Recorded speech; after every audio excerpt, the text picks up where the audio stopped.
All right, my dogs have been loving this bacon flavored toy.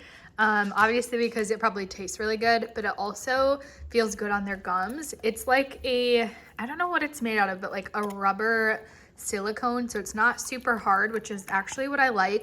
Because sometimes the hard toys, when it's really hard, it'll like shred off pieces. This one they've been chewing on for probably about 30 minutes now. Hold on, Paisley. And there's no bite marks on it. They're just like very little indents. And she is an aggressive chewer. She honestly goes through so much.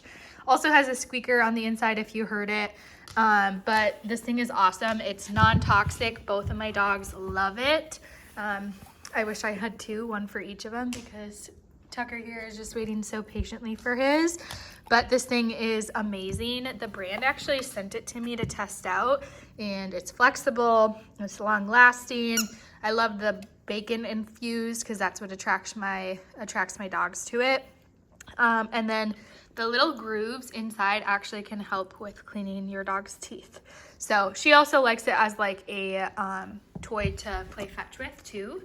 So go fetch, which makes it easy because it's flexible. Okay, now she's gonna run away since she doesn't want her brother to get it. But the thing's amazing. I'm really thankful that the brand sent it to me. My dogs love it as well.